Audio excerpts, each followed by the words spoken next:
Shalom Bapak Ibu ya, salam sejahtera bagi kita semuanya.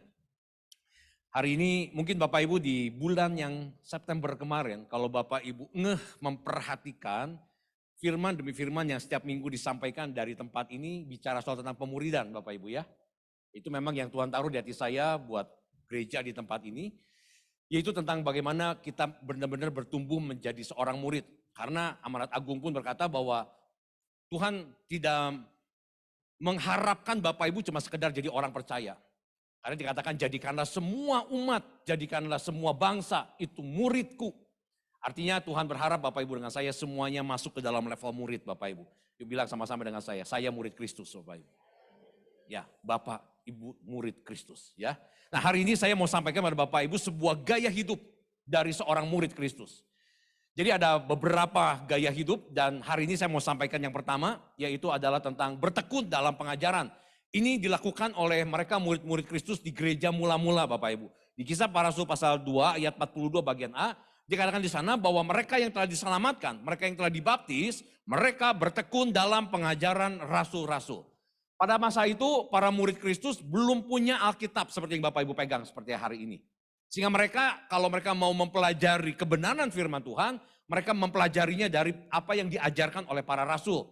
Dan ada hukum Taurat yang mereka miliki. Hanya itu yang mereka punya, yang menjadi standar dan patokan kehidupan mereka. Itu sebabnya kita patut bersyukur Bapak Ibu kalau kita punya Alkitab.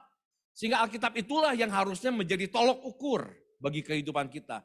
Firman Tuhan itulah yang harusnya menjadi nasihat bagi kita. Firman Tuhan itulah yang harusnya menjadi pedoman bagi kehidupan Bapak Ibu. Di dalam dunia ini saja Bapak Ibu, kalau pabrik-pabrik menciptakan barang-barang, pasti mereka mengeluarkan buku pedomannya, buku panduannya. Tujuannya supaya Bapak Ibu dengan saya yang membeli produk tersebut bisa mengetahui apa kegunaannya, apa fungsi maksimalnya, sehingga kita bisa pergunakan barang itu secara maksimal, apa yang gak boleh dilakukan dan apa yang harus dilakukan terhadap barang itu. Sehingga kita mengenali barang tersebut. Betul ya Bapak Ibu ya? Sama dalam kehidupan pun begitu. Tuhan menciptakan kita, Tuhan pun juga memberikan pedomannya bagi kita, panduannya. Yaitu Alkitab Bapak Ibu. Di Alkitab inilah Bapak Ibu bisa mengetahui kehidupan ini harus seperti apa. Apa yang harus dilakukan, apa yang jangan dilakukan. Apa yang benar, apa yang salah. Sampai apa yang berkenan kepada Tuhan. Bapak Ibu gak bisa tahu semua itu. Kalau kita gak pernah bersentuhan dengan Alkitab. Sebabnya kita perlu bertekun di dalam pengajaran. Bapak Ibu yang namanya bertekun itu begini, artinya usaha yang serius, usaha yang konsisten dilakukan terus menerus. Bukan hanya lagi mau, tapi benar-benar secara sungguh-sungguh dikerjakan dalam sebuah kedisiplinan bagi kita. Ini merupakan jadi sebuah disiplin rohani sebetulnya. Tapi Bapak Ibu yang melakukannya, maka Bapak Ibu akan mengalami pertumbuhan secara kerohanian. Bagi orang-orang yang telah menerima Yesus Bapak Ibu, maka tidak ada jalan untuk kita bisa mengalami pertumbuhan rohani. Selain kita bersungguh-sungguh bertekun di dalam pembacaan, di dalam pembelajaran akan Alkitab. Tidak ada cara yang lain Bapak Ibu. Kita pikir kita akan banyak bisa tumbuh kerohanian kalau kita banyak dengar khotbah. Itu hanya bagian kecilnya saja. Bukan satu-satunya. Tapi bagian besarnya adalah ketika Bapak Ibu mau bertekun dalam pengajaran yang Bapak Ibu dapatkan dari sumbernya itu Alkitab. Di sanalah kita bisa mengalami pertumbuhan rohani secara baik dan sehat. Nah coba tolong diklik satu kali. Kalau Bapak Ibu ingat di bulan lalu waktu saya bicara soal tentang komitmen murid Kristus. Saya sisipkan ayat ini sebetulnya menjadi bagian dari sifat-sifat Allah yang dia ingin Bapak Ibu miliki. Ya. Salah satunya adalah dari 2 Petrus pasal 1 ayat yang kelima. Dikatakan gini, justru karena itu kamu harus dengan sungguh-sungguh berusaha. Jadi bukan cuma sekedar berusaha. Bukan apalagi tanpa usaha, nggak bisa.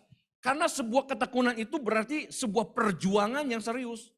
Sebuah usaha yang konsisten, yang terus-menerus dikerjakan, upayanya keras, harga yang dibayar. Sehingga Bapak Ibu dikatakan di sana, kamu harus dengan sungguh-sungguh berusaha untuk menambahkan kepada imanmu kebajikan. Dan kepada kebajikan pengetahuan. Sehingga kita nggak bisa cuma sekedar punya iman. Bapak Ibu untuk diselamatkan, ya Bapak Ibu harus punya iman. Tapi setelah Bapak Ibu diselamatkan, nggak berhenti di sana. Tuhan minta kepada kita supaya terus bertumbuh di dalam pertumbuhan iman yang sehat. Dan cara untuk bisa bertumbuh, Bapak Ibu harus tambahkan kepada iman kita itu. Salah satu yang harus ditambahkannya adalah pengetahuan akan kebenaran firman Tuhan. Itu yang harus ditambahkan. Nah kita harus lakukan itu dengan sungguh-sungguh. Petrus bilang, kamu harus dengan sungguh-sungguh berusaha. Mengapa Bapak Ibu dengan saya harus membaca Alkitab itu? Pedoman kehidupan yang sudah Tuhan berikan. Supaya kita ini bisa menghayati Bapak Ibu, perbuatan dan perkataan Tuhan dalam kehidupan kita. Bapak Ibu bisa menghayati perbuatannya, perkataannya dalam kehidupan kita. Supaya bisa diwujudkan dalam perbuatan kita dan perkataan kita. Bisa nangkap nggak Bapak Ibu? Bapak Ibu lihat dari Alkitab bagaimana Tuhan bersikap, bagaimana apa yang Tuhan lakukan, apa yang Tuhan perkatakan. Nah Bapak Ibu mempelajari semua itu dari Alkitab sehingga kita bisa mewujudkannya dalam perbuatan sehari-hari kita dan ucapan perkataan kita sehari-hari kita. Kita bisa menghayati itu semuanya. Nah coba diperhatikan Bapak Ibu, tolong diklik satu kali lagi. Dikatakan dalam Yohanes ini, Yohanes bilang begini. Maka katanya kepada orang-orang Yahudi yang percaya kepadanya. Jikalau kamu tetap dalam firman-Ku, kamu benar-benar adalah murid-Ku.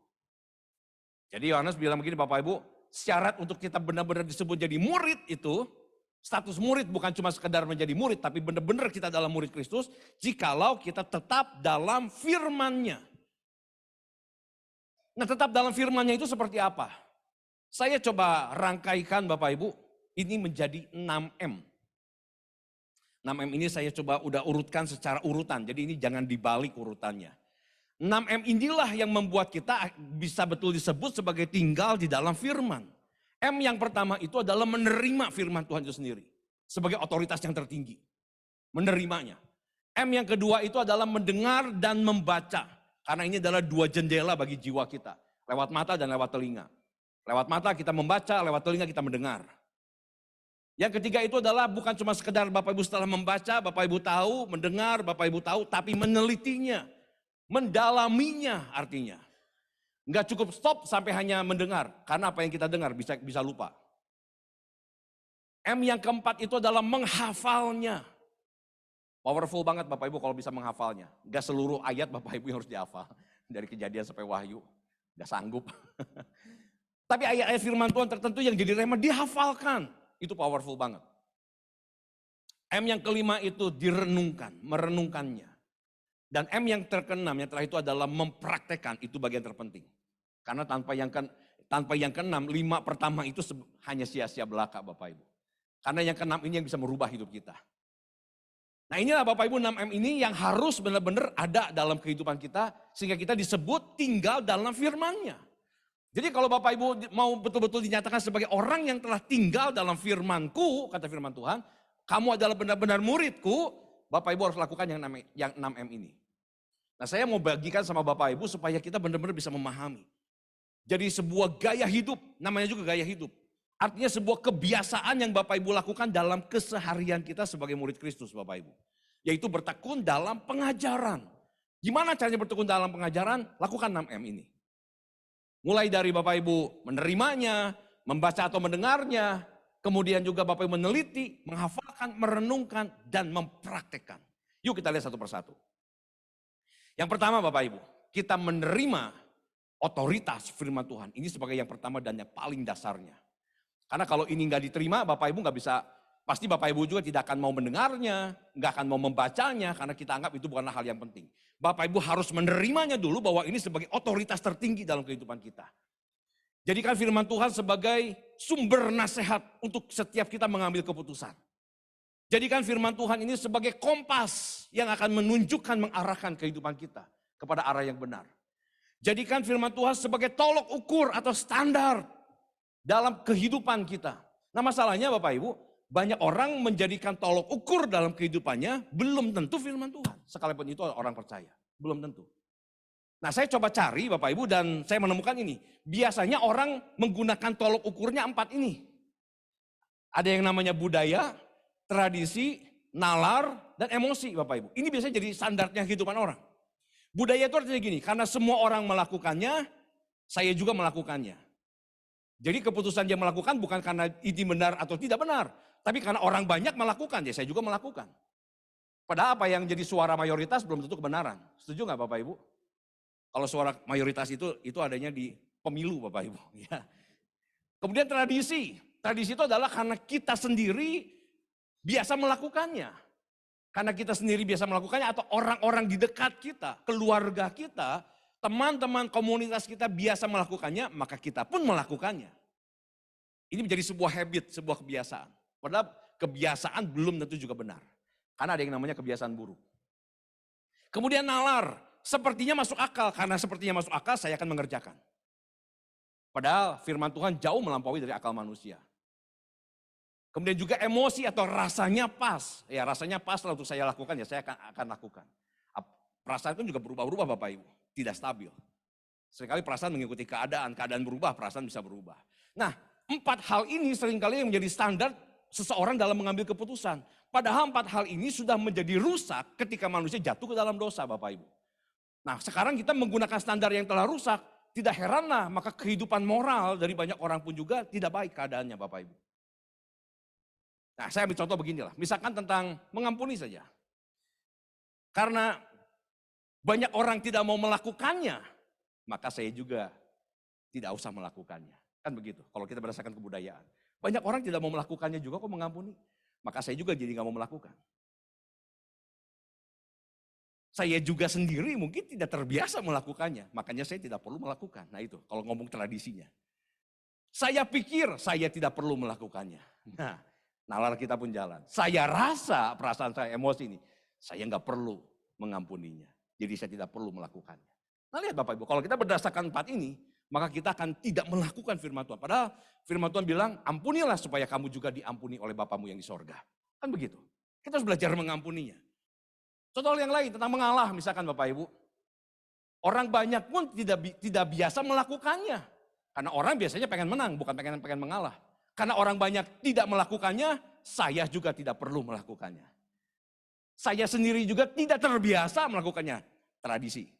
Saya tidak terbiasa melakukannya, makanya saya tidak perlu melakukannya. Saya pikir saya tidak perlu melakukannya, pikirannya berjalan. Saya rasa emosinya berkata, saya tidak perlu melakukannya. Jadi kesimpulannya, nggak usah mengalah. Firman Tuhan bilang, sedapat-dapatnya kalau hal itu bergantung padamu, berdamailah dengan semua orang. Kan begitu Bapak Ibu. Jadi kalau kita menggunakan standar yang 4 tadi, yang sudah rusak ini, akan berbahaya bagi kehidupan kita. Kita butuh firman Tuhan sebagai otoritas yang tertinggi dalam kehidupan kita. Nah, banyak manfaatnya dari firman Tuhan. Coba tolong diklik sekali, ayatnya lihat ini Bapak Ibu. Dari 2 Timotius pasal yang ketiga ya. Segala tulisan yang diilhamkan Allah memang bermanfaat. Perhatikan, bermanfaat. Untuk mengajar, artinya untuk memberitahukan sesuatu yang kita tidak tahu, menjadi tahu. Yang tadinya kita tidak ngerti, menjadi ngerti. Yang tadinya kita tidak bisa, menjadi bisa Bapak Ibu. Kita tahu membedakan mana yang benar, mana yang salah. Apa yang boleh dilakukan, apa yang gak boleh dilakukan. Kan begitu. Dari mana Bapak Ibu tahu semua itu kalau Bapak Ibu tidak baca Alkitabnya. Kemudian juga untuk menyatakan kesalahan, menjadi cermin bagi kita. Firman Tuhan jadi cermin. Bapak Ibu bisa memperbaiki diri. Apa yang masih kurang. Sehingga ketika Bapak Ibu mengalami proses yang sedang Tuhan lakukan. Bapak Ibu mengerti, ya proses ini buat bikin saya jadi rendah hati. Tidak lagi sombong. Bapak Ibu mengerti jadinya. Karena ada cerminnya. Oh ini proses sedang mengajar saya untuk semakin lebih panjang sabar ngadapin orang. Enggak lagi pendek sabar. Ada cerminnya Bapak Ibu. Untuk memperbaiki kelakuan dikatakan di sana. Untuk mengubah karakter kita. Untuk menyatakan banyak hal. Dan firman Tuhan masih punya banyak manfaat yang lain Bapak Ibu. Oleh karena itu jangan pernah kita remehkan firman Tuhan. Kita harus jadikan dia sebagai standar atau tolok ukur nilai tertinggi bagi kehidupan kita. Segala sesuatu yang Bapak Ibu mau putuskan, mau lakukan, coba cerminkan kepada firman Tuhan. Harusnya seperti itu. Itulah tanda bahwa kita menerima firman Tuhan itu. Bahkan jadikanlah firman Tuhan itu menjadi sesuatu yang esensial banget bagi hidup kita. Penting sekali. Pentingnya bahkan sama seperti Bapak Ibu menganggap penting kebutuhan makanan bagi tubuh jasmani kita ini. Betul nggak Bapak Ibu? Bapak Ibu kan gak ada yang pernah disuruh untuk makan kan? Makan itu sudah menjadi kebutuhan. Makan itu sudah menjadi hal yang kita lakukan setiap hari. Demikian pun kita harus memandangnya seperti itu. Karena kita ini bukan cuma manusia fisik, tapi kita manusia spiritual. Itu sebabnya Tuhan berkata, coba diklik. Manusia hidup bukan dari roti saja, tapi dari setiap firman yang keluar dari mulut Allah. Jadi kalau kita pikir kita hidup hanya karena makanan jasmani saja, kita salah Bapak Ibu. Kita hidup dari setiap perkataan yang keluar dari mulut Allah, yaitu firman Tuhan. Itu sebabnya Bapak Ibu harus bisa menganggap bahwa kebutuhan kita akan firman Tuhan menjadi kebutuhan yang sama pentingnya seperti kita membutuhkan makanan jasmani bagi tubuh jasmani kita. Kalau kita sudah bisa memandang seperti itu adalah hal yang tepat. Bapak Ibu sudah menjadikan firman Tuhan sebagai otoritas yang tertinggi dalam kehidupan kita. Bapak Ibu sudah jadikan firman Tuhan sebagai tolok ukur atau standar. Ketika Bapak Ibu harus mengambil keputusan, hendak membuat nasihat, hendak mengambil langkah dan sebagainya. Hendak berucap dan seterusnya Bapak Ibu. Itu M yang pertama. Ya, yang kedua M-nya. Itu adalah mendengar dan membaca firman Tuhan. Tadinya saya mau split Bapak Ibu ini tuh, karena ini ada 6 poinnya. Saya nggak terbiasa dengan poin yang banyak. Tapi saya pikir kalau di split ini nggak akan utuh nanti Bapak Ibu terima. Hari ini 3, bulan depan 3, yang bulan depan dilupa yang bulan ini apa. Saya harus kasihnya secara utuh. Makanya saya akan cepat saja, Bapak Ibu nanti betul-betul bisa mendalaminya. Minimal apa yang saya sampaikan ini menjadi bekal saja dulu Bapak Ibu. Ya, mendengar dan membaca firman Tuhan. Jadi ini adalah 2 hal, mendengar lewat telinga, membaca lewat mata, itu adalah jendela bagi jiwa dan hati kita. Kita bisa meresap, ya mengambil, menyerap firman Tuhan itu dari 2 jendela ini. Makanya penting dari 2 area ini. Dan firman Tuhan pun serius dengan 2 jendela ini Bapak Ibu. Kita lihat yang mendengar terlebih dahulu.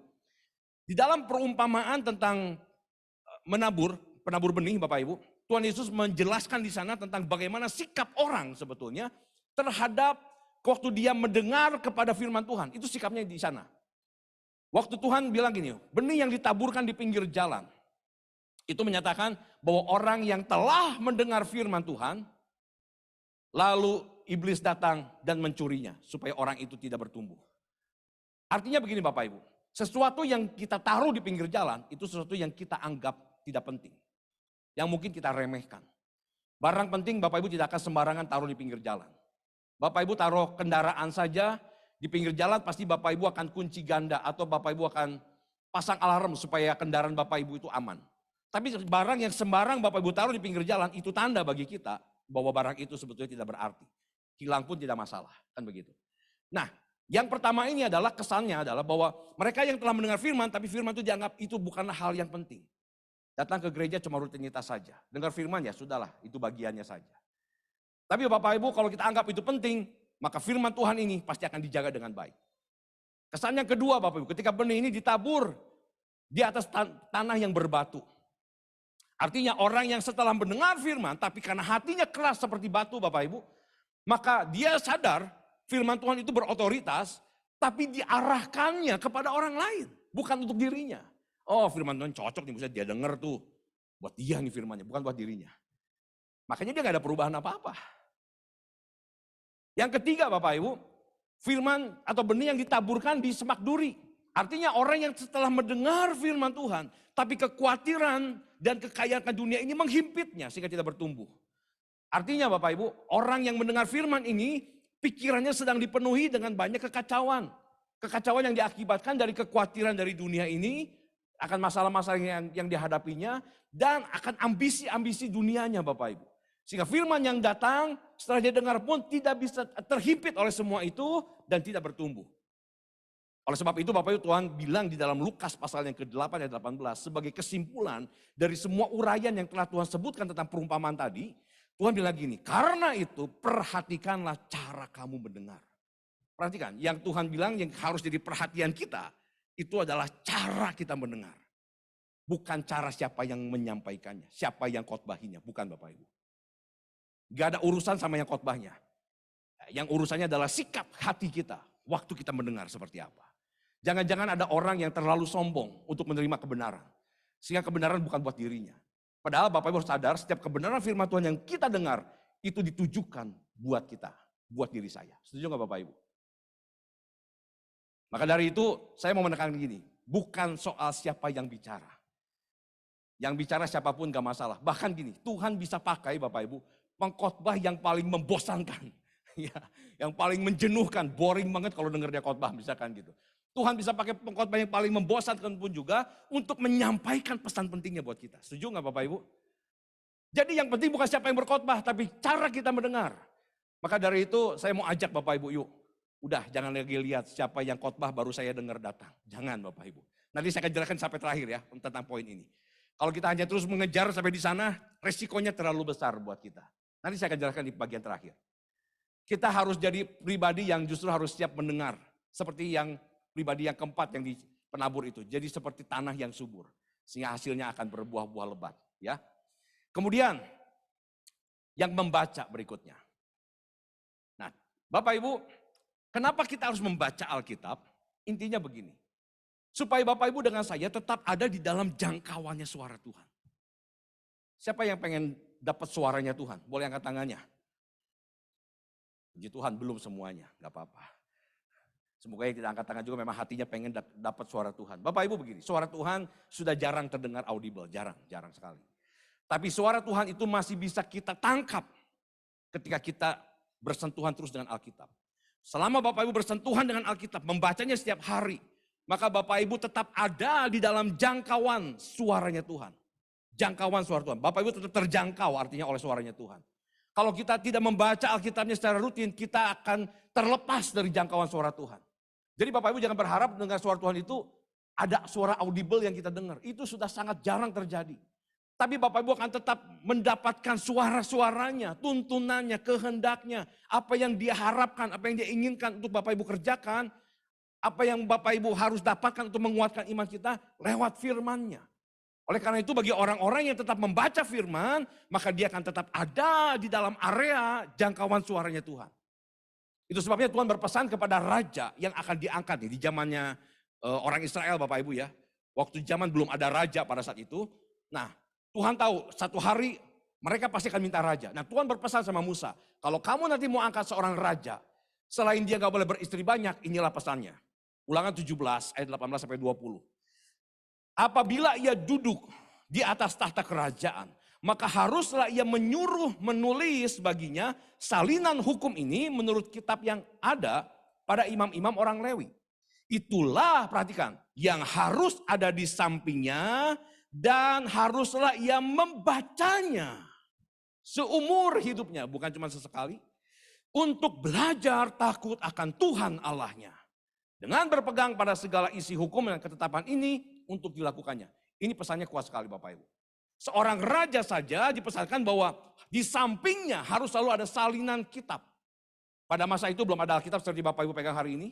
Ada hukum Taurat, salinan itu harus ada di samping raja itu. Dan raja ini haruslah membacanya seumur hidupnya untuk belajar takut akan Tuhan.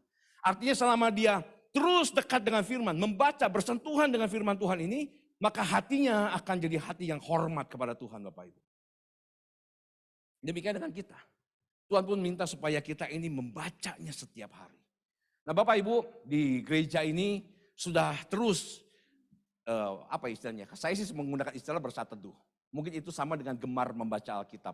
Gerakan membaca Alkitab.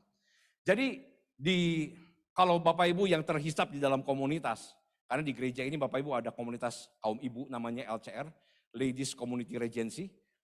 Dan ada yang umumnya namanya KUL Bapak Ibu. Yang terhisap di dalam komunitas itu sudah terbiasa dengan gerakan ini. Dengan bersatu teduh, dengan membaca Alkitab. Karena itu memang sedang terus kami gencarkan. Nah para pengerja pun semua, jadi di sini pun ada grup WA diaken. Ada grup WA-nya intercessor, para pendoa syafaat. Ada grupnya guru-guru sekolah minggu, Sate Kids Regency Bapak Ibu namanya. Ada grupnya juga pengerja Next Gen. Nah di setiap grup-grup pengerja saya ada di sana. Dan saya melihat perkembangan dari saat teduhnya mereka pun. Dan saya selalu menyampaikan sih apa yang menjadi prinsip saya. Saya bilangnya seringkali begini. Kalau Bapak Ibu yang melakukan bersatu teduh atau membaca Alkitab, Bapak Ibu yang diuntungkan. Bapak Ibu tidak melakukannya, Bapak Ibu yang dirugikan. Saya nggak diuntungkan sama sekali dan saya tidak dirugikan sama sekali. Kapan saya akan diuntungkan? Kalau saya sendiri membaca Alkitabnya. Kapan saya dirugikan? Kalau saya sendiri tidak membacanya. Jadi Bapak Ibu saya juga mau dorong semua nih. Seandainya yang belum terlibat dalam komunitas, yuk mulai cari komunitas, mulai bergabung. Kita ada di sini buat kaum ibu banyak sekali. Ya grup-grup LCR itu sudah banyak sekali di sini. Yang belum terlibat dalam KUL, ayo mulai bergabung. Nanti ada manfaatnya Bapak Ibu, ya. Supaya Bapak bisa benar-benar termentoring dengan baik, bisa bertumbuh kerohaniannya dengan lebih baik. Oke, berikutnya M yang ketiga. yaitu meneliti firman Tuhan. Jadi meneliti itu adalah lanjutan dari yang namanya membaca atau mendengar. Meneliti ini adalah mempelajari. Meneliti ini adalah mendalami Bapak Ibu. Karena kalau Bapak Ibu hanya cuma membaca, hanya cuma mendengar, apa yang kita dengar mudah dilupakan. Apa yang kita baca mudah juga dilupakan. Tapi supaya Bapak Ibu itu bisa lebih melekat, Bapak Ibu perlu menelitinya lebih dalam. Jadi meneliti itu begini. Meneliti itu adalah ibarat seperti Bapak Ibu bertanya jawab dengan diri sendiri kepada Alkitab. Itu yang saya biasa lakukan Bapak Ibu. Jadi bertanya jawab, dan ini juga di dalam ilmu teologi sudah diajarkan Bapak Ibu sebenarnya. Bahwa kita bertanya jawab dengan diri kita sendiri kepada Alkitab kita tanya. Nah saya coba rangkumkan ini. Ada 5W dan 1H Bapak Ibu. Ini adalah pertanyaan-pertanyaan yang kita bisa lemparkan kepada Alkitab. Kepada teks yang sedang kita baca di sana. What? Apa yang sedang terjadi? When? Kapan kejadiannya? Where? Di mana ini berlangsungnya? Who? Siapa yang bicara? Kepada siapa pesan ini disampaikan? Siapa aja yang terlibat dalam percakapan di dalam teks itu? Itu penting Bapak Ibu. Why? Mengapa? Mengapa terjadi seperti itu? How? Bagaimana mengatasinya? Bagaimana ending dari semuanya? Bagaimana jalan keluarnya? Nah, kalau Bapak Ibu semakin bertanya kepada Alkitab, maka Bapak Ibu pasti butuh jawaban kan? Nah, butuh jawaban inilah yang Bapak Ibu bisa mencarinya, menggalinya. Zaman sekarang kita bersyukur dipermudah oleh internet Bapak Ibu. Bapak Ibu bisa search di Google, klik aja, misalkan Bapak Ibu mau cari, ada apa di hubungan Elia dengan Elisa misalkan begitu. Ya kan? Ada apa? Nah ini jadi sebuah pertanyaan, Bapak Ibu mulai cari. Banyak nanti akan keluarin itu di sana pernyataan-pernyataan ini. Memang harus berhati-hati juga baca dari Google. Karena ada beberapa hal juga yang salah, bisa menafsirkan hal yang keliru. Tapi minimal kalau Bapak Ibu semakin banyak membacanya, maka akan ketemu benang merah di sana. Akan ada banyak orang yang bicara hal yang serupa, yang mirip di situ. Itulah pesan kuatnya. Dan Bapak Ibu semakin lebih mengerti. Oh, hubungannya kita jadi tahu seperti apa. Berapa lama yang mereka punya hubungan. Nah kan bisa tahu. Kok bisa ya dalam waktu yang sekian lama Elisa kok bisa begitu setianya sama Elia misalkan begitu. Nah, Bapak bisa bertanya dan semakin tahu. Dan inilah ayatnya, coba perhatikan. Dari Yakobus pasal 1 ayat 25. Tetapi barang siapa meneliti hukum yang sempurna, yaitu hukum yang memerdekakan orang, pastinya firman Tuhan, dan ia bertekun di dalamnya. Jadi bukan hanya mendengar untuk melupakannya. Jadi ini meneliti Bapak Ibu ya. Tetapi sungguh-sungguh melakukannya, sungguh-sungguh menelitinya. Artinya ia akan berbahagia oleh perbuatannya itu. Luar biasa Bapak Ibu. Barang siapa meneliti, dikatakan hukum yang sempurna. Yaitu hukum yang memberikan orang, ia bertekun. Karena perlu ketekunan Bapak Ibu. Ini tidak mudah, perlu bayar harga. Ekstra perjuangan lebih daripada cuma sekedar membaca. Tapi dikatakan, jadi bukan hanya mendengar untuk melupakan, tapi sungguh-sungguh mengerjakan, melakukannya. Maka ia akan berbahagia oleh perbuatannya. Kalau saya boleh ibaratkan gini Bapak Ibu. Kalau orang yang mau ngegali air, apalagi di musim panas tuh saya lihat tetangga-tetangga di rumah saya juga banyak yang pada ngebor jet pump Bapak Ibu ya. Pasang submersible. Kita kan tentukan titiknya dulu kan biasanya kan. Oh titiknya di sini nih. Karena mungkin setelah dites mereka ada sondirnya, mereka tes, oh di sini airnya ada nih banyak. Di kedalaman sekian meter. Nah setelah ketahuan titiknya baru mereka mengebor, digali. Perlu upaya keras berhari-hari mereka kerjakan. Sampai akhirnya ketemu dengan sumber air sehingga airnya bisa keluar membuah untuk kehidupan mereka. Nah membaca firman itu seperti menemukan titiknya Bapak Ibu. Waktu kita baca tiap hari, dapat rema nih. Dapat tak di hati, wah ini nih firmannya. Tapi Bapak Ibu cuma baru dapat titiknya itu. Belum ada penggalian. Nah meneliti ini adalah mengebornya Bapak Ibu. Menggali terus ke dalam. Perlu upaya yang serius. Perlu ketekunan. Banyak kesulitan mungkin. Aduh gak ngerti ya kenapa. Tapi Bapak mau belajar. Mau berusaha di sana. Biarlah Roh Kudus yang membuka selubung. Biarlah Roh Kudus yang menerangi pikiran kita. Supaya kita mengerti step demi step. Perlahan-lahan tapi bergerak pasti. Sampai akhirnya Bapak Ibu menemukan sumber airnya. Dan itu akan membuah jadi kehidupan, jadi berkat buat kita. Itulah maksud dari ayat ini Bapak Ibu. Yang bertekun di dalamnya, jadi bukan hanya untuk mendengar dan melupakannya, tapi sungguh-sungguh melakukannya. Ada bayar harga serius di sana, ia akan berbahagia oleh perbuatannya. Karena ketemu dengan sumber kehidupannya. Amin Bapak Ibu. Kalau Bapak Ibu mendengar, kayak hari ini dengar khotbah saya. sebetulnya Bapak Ibu hanya menerima hasil olahan saya. Kalau Bapak Ibu meneliti, membaca lalu menelitinya, Bapak Ibu itu bertemu dengan sumbernya langsung. Biarlah makanya setiap kali mau melakukan itu, Bapak Ibu berdoa, minta Roh Kudus terangi pikiran saya, buka selubung yang menutupi mata, hati, dan pikiran saya, supaya saya bisa benar-benar memahami, mengerti apa maksud Tuhan di balik pembacaan firman Tuhan yang sedang dibaca itu. Saya yakin Roh Kudus pasti akan tuntun Bapak Ibu. Bapak Ibu yang melakukannya tiap hari, waduh, banyak sekali berkat-berkat rohaninya Bapak Ibu. Saya berani ngomong gini karena saya sudah melakukannya. Dan saya sudah mengalami banyak sekali berkat rohaninya Bapak Ibu. Dan itu jadi bekal buat kehidupan saya. Ya, M yang keempat, setelah yang pertama tadi menerima sebagai otoritas yang tertinggi. Yang kedua membaca dan mendengar. Yang ketiga meneliti. Yang keempat menghafalkan firman Tuhan. Bapak Ibu mungkin ada yang bilang, aduh saya Pak punya daya ingat yang lemah, gak bisa menghafal. Sama, saya juga begitu Bapak Ibu. Saya bukan tipikal orang yang punya daya hafal yang kuat. Itu sebabnya kenapa saya dulu waktu kuliah pun milihnya jurusan teknik. Supaya nggak terlalu banyak yang dihafal, karena saya lebih banyak pakai logika Bapak Ibu. Saya punya daya hafal yang lemah, tapi begini. Ternyata kehidupan ini, kita sebagai manusia ada prinsip ini Bapak Ibu. Apa yang menurut kita penting, kita akan menghafalnya. Itu prinsipnya. Apa yang menurut kita penting, sesuatu itu penting bagi kita, maka kita akan menghafalnya.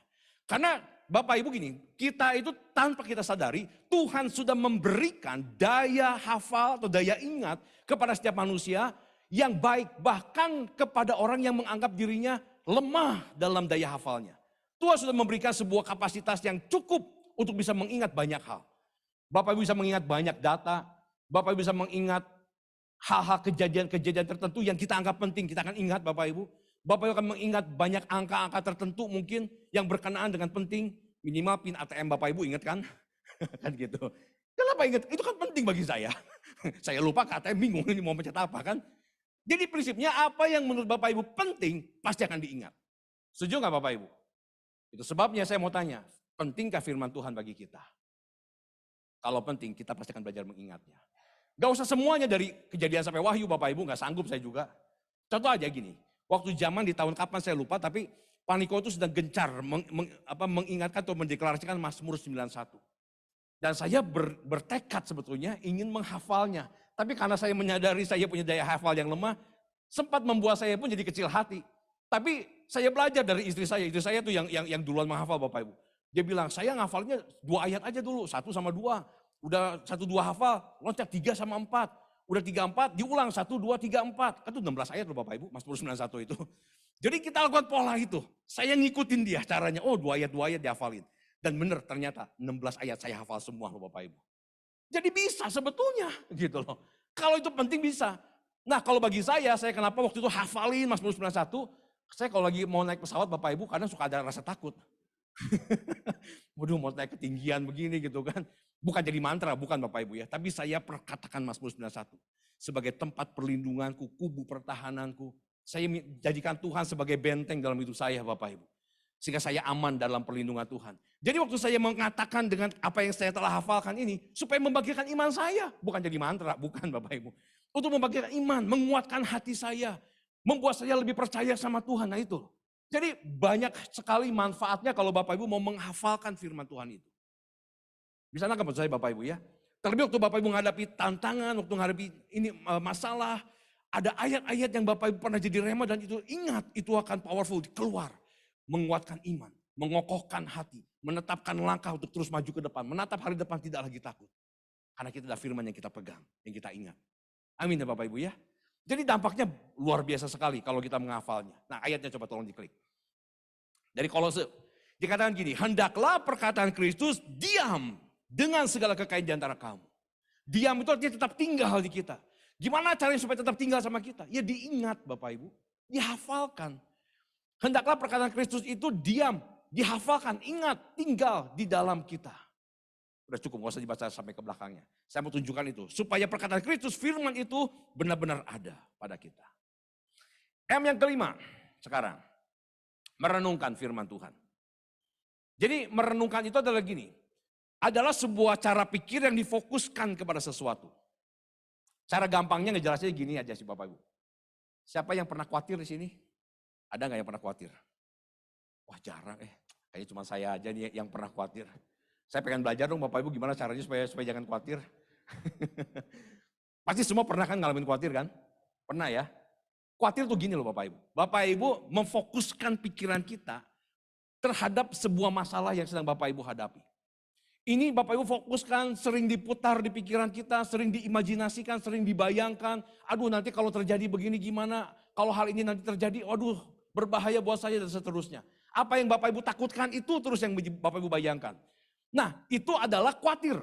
Bapak Ibu sedang merenungkan sebuah masalah.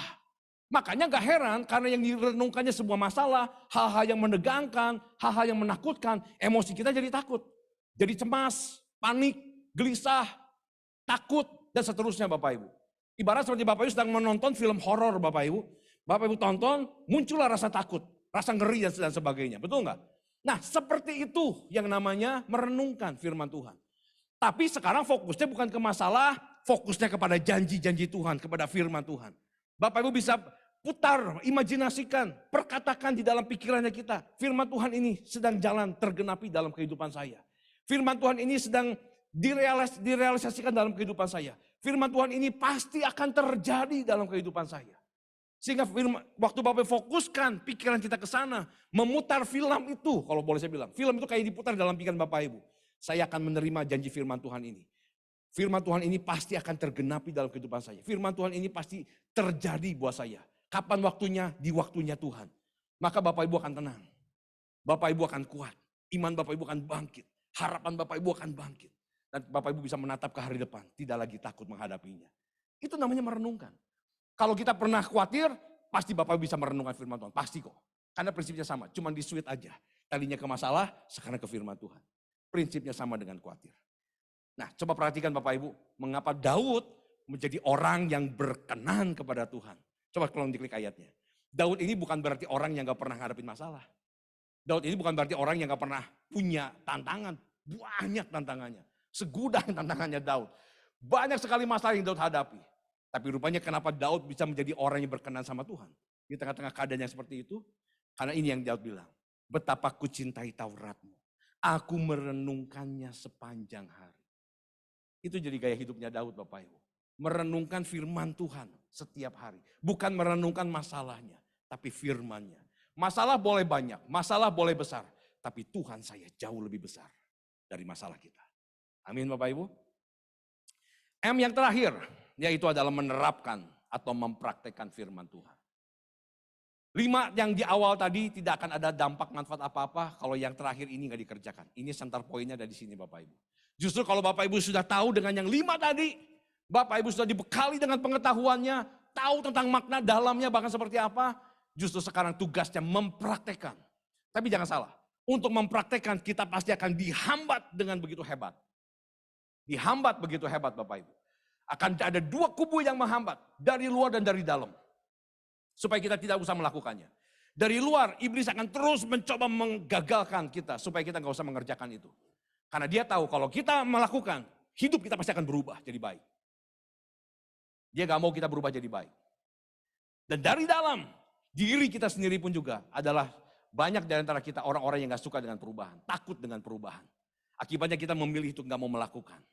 Padahal kalau kita mau melakukannya, ada banyak berkat yang sudah Tuhan siapkan. Bahkan kalau kita gak melakukan apa yang sudah kita tahu. Alkitab bilang kita sedang membodohi diri kita sendiri. Lihat ayat ini Bapak Ibu. Tetapi setiap orang yang mendengar perkataanku ini dan tidak melakukannya. Ya sama dengan orang yang bodoh, artinya kita membodohi diri Bapak Ibu. Kita bukan sedang dibodohi sama keadaan, bukan dibodohi sama orang lain. Kita membodohi diri kita sendiri. Kita tahu tapi kita gak mau lakukan. Kita tahu itu benar tapi kita menghindarinya. Yang mendirikan rumahnya di atas pasir. Kemudian turunlah hujan, datanglah banjir. Lalu angin melanda rumah itu sehingga rubuhlah rumah itu dan hebatlah kerusakannya. Jadi orang yang membodohi diri kehidupannya bukan lebih baik. Bukan yang mengalami pertumbuhan rohani yang lebih baik, tapi justru akan semakin lebih merosot. Akan semakin melihat keadaan yang semakin lebih buruk. Coba tolong diklik sekali. J.L. Moody berkata begini Bapak Ibu. Alkitab diberikan bukan untuk meningkatkan pengetahuan kita.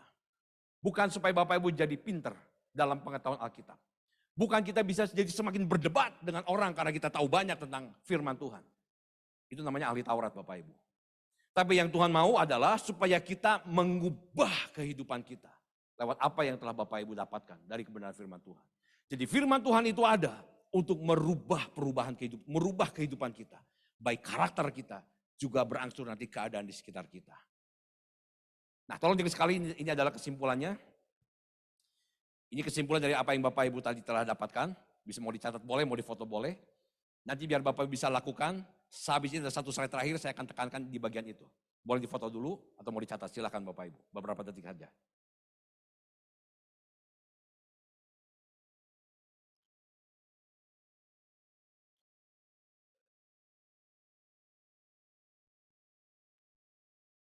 Oke, udah ya. Coba tolong diklik satu lagi. Ini adalah layar terakhir. Saya mau tekankan di area ini sebagai penjelasan dari keseluruhan Bapak Ibu. Saya kasih nama spiritual level di sini. Jadi tingkat kerohanian seseorang. Ada 3 tingkat yang saya mau tunjukkan. Yang pertama dari yang terendah dulu. Saya mau tunjukkan di sini, saya kasih nama, ini adalah level rohaninya jemaat di Korintus. Disebut sebagai orang atau level jemaat yang kanak-kanak rohani atau manusia duniawi. Alkitab bilang gitu di dalam 1 Korintus pasal yang ketiga. Kamu masih kuberikan susu, bukan makanan keras, karena kamu masih manusia duniawi. Itu adalah pandangan Paulus terhadap jemaat di Korintus yang secara usia mereka sudah sangat lama mengikut Tuhan, tapi mereka masih kategorinya kanak-kanak rohani. Kenapa bisa tetap kanak-kanak rohani, sekalipun mereka punya usia mengiring Tuhan sudah sangat lama? Karena ini ayat, coba tolong dilihat, yang warna kotaknya merah, warnanya merah. Nanti ini ada 3 kotak, warnanya berbeda. Perhatikan ini Bapak Ibu. Sebab sekalipun kamu mempunyai beribu-ribu pendidik dalam Kristus, kamu tidak mempunyai Bapa. Karena akulah dalam Kristus Yesus yang telah menjadi Bapamu oleh Injil yang kuberikan kepadamu. Sebab itu aku menasihatkan kamu, turutilah teladanku. Rupanya jemaat di Korintus, mereka punya banyak pengajar, banyak pendidik, banyak pengkhotbah, tapi nggak punya Bapa. Mereka menolak Paulus menjadi Bapa mereka. Itu sebabnya Paulus sampai bilang, turutilah teladanku. Sampai dia bilang gitu. Karena mereka menolak untuk mengikuti teladannya Paulus. Bapa itu adalah figur yang diteladani Bapak Ibu. Nah, jemaat di Korintus menolak peneladanan itu. Karena bagi mereka cukup, bagi mereka kalau mereka punya pengajar-pengajar, pendidik-pendidik yang banyak. Atau kalau boleh saya bilang, kalau zaman sekarang punya banyak pengkhotbah. Sehingga cukup dengan mendengar banyak sekali khotbah-khotbah yang bagus. Dipikir mereka itu sudah cukup untuk menumbuhkan kerohanian mereka. Tapi dampaknya lihat Bapak Ibu. Jemaat di Korintus ini dikatakan manusia duniawi. Hanya susu yang kuberikan, bukan makanan keras. Karena di sana masih terjadi banyak perpecahan, itu dampaknya. Mereka ada dalam komunitas betul, tapi mereka terjadi banyak perpecahan. Ada banyak golongan, ada golongan Apolos, ada golongan Kefas, ada golongan Kristus dan sebagainya. Karena mereka hanya mengandalkan pengajar-pengajar tanpa mau dibapai. Tanpa mau punya mentor rohani Bapak Ibu. Itu sebabnya saya bilang tadi, Bapak Ibu ayo mulai ambil keputusan. Jangan cuma sekedar pengen mendengar atau mencari pengkhotbah-pengkhotbah. Kalau kita hanya ada terus di level itu, tanpa kita sadari kita hanya seperti jemaat di Korintus Bapak Ibu. Kita boleh lama ngikut Tuhan, kita boleh rajin datang di gereja, tapi ternyata level rohani kita tidak bertumbuh-tumbuh. Kita masih manusia duniawi. Kedagingannya masih kuat banget Bapak Ibu. Karena kita hanya ingin dengar apa yang menurut kita pasti bagus. Kita cari pengkhotbah-pengkhotbah yang bagus. Tadi saya makanya bilang, Tuhan bisa bicara. Bahkan melalui pendeta atau pengkhotbah yang paling membosankan sekalipun juga. Tuhan bisa bicara Bapak Ibu. Jadi bukan soal siapa yang khotbahnya, tapi cara kita mendengarnya. Itu yang lebih penting. Nah level yang kedua, ini yang lebih baik. Itu adalah saya kasih namanya adalah level jemaat di Tesalonika. Warnanya hijau, kotaknya tulisannya juga yang hijau. Nah jemaat di Tesalonika ini Paulus puji mereka menjadi teladan hidupnya, menjadi contoh. Artinya mereka punya tingkat kerohanian yang baik, yang bisa ditiru oleh orang lain. Menjadi teladan artinya begitu. Nah ayatnya bilang begini, dan kamu telah menjadi penurut kami dan penurut Tuhan. Artinya penurut itu begini, kamu telah meneladani kami, kata Paulus. Berarti Paulus menjadi bapa rohani betul bagi mereka. Jadi ini baik Korintus juga Tesalonika sama-sama punya bapa rohaninya Paulus Bapak Ibu. Tapi yang satu jemaat Korintus menolak, karena bagi mereka cukup dengan banyak pengajar. Tapi bagi jemaat di Tesalonika menjadikan Paulus jadi bapa rohaninya. Sehingga mereka meneladani Paulus dan meneladani Tuhan sebagai Bapa dari segala Bapa. Perhatikan, sehingga ini dampaknya, kamu telah menjadi teladan untuk semua orang yang dipercaya. Lihat Bapak Ibu, dampaknya kalau orang punya mentor rohani yang baik, punya bapak rohani yang baik, maka dia akan digembalakan dengan baik, bertumbuh menjadi rohani yang sehat. Dan untuk bisa di level ini Bapak Ibu, Jemaat Tesalonika itu terhisap di dalam keluarga-keluarga rohani. Terhisap dalam komunitas-komunitas rohani. Itu sebabnya saya juga dorong kembali, ayo Bapak Ibu, dapatkan komunitas keluarga rohani dari tempat ini. Kami di gereja sudah menyediakan. Ada LCR bagi ibu-ibunya, ada KUL bagi kita secara umumnya. Kalau Bapak Ibu terhisap di sana lebih mudah untuk digembalakan. Lebih mudah untuk dimentor, lebih mudah untuk bisa sama-sama kita bertumbuh Bapak Ibu. Nah, ada satu lagi. Ini yang lebih baik. Dan ini seharusnya kita berada. Kotaknya warna biru, tulisannya juga yang warna biru. Saya kasih nama ini adalah level jemaat Berea. Dan ternyata jemaat Berea ini juga sama, dibapainya oleh Paulus Bapak Ibu. Jadi tiga-tiganya ini bapak rohaninya adalah Paulus. Tapi ini yang terbaik. Kita lihat ya. Tetapi pada malam itu juga segera saudara-saudara di situ menyuruh Paulus dan Silas berangkat ke Berea.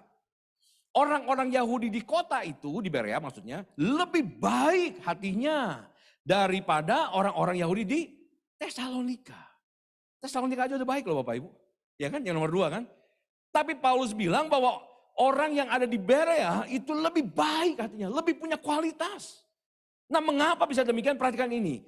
Karena, nah itu perhatikan Bapak Ibu, itu sebabnya. Karena mereka menerima firman itu dengan segala kerelaan hati dan setiap hari, bukan sesekali. Setiap hari mereka menyelidiki kitab suci untuk mengetahui apakah semuanya itu benar demikian.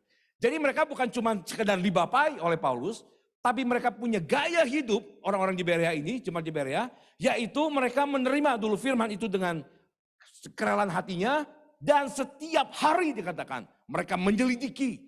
Artinya mereka tiap hari itu benar-benar Bapak Ibu mendengarnya, mungkin membacanya, menelitinya, menghafalnya, mempraktekkannya dalam kehidupan mereka. Itulah yang dilakukan oleh jemaat di Berea. Makanya mereka punya kualitas lebih baik bahkan dari jemaat yang ada di Tesalonika yang sudah baik Bapak Ibu. Saya mau dorong Bapak Ibu masuk ke tingkat level seperti yang ada di jemaat di Berea ini. Mereka bukan cuma sekedar punya bapak rohani, bukan cuma sekedar punya komunitas rohani yang baik, tapi mereka juga punya gaya hidup yang setiap hari dikatakan menyelidiki kitab suci untuk mengetahui kebenaran itu Bapak Ibu. Amin Bapak Ibu. Saya undang Imam Musik boleh maju ke depan.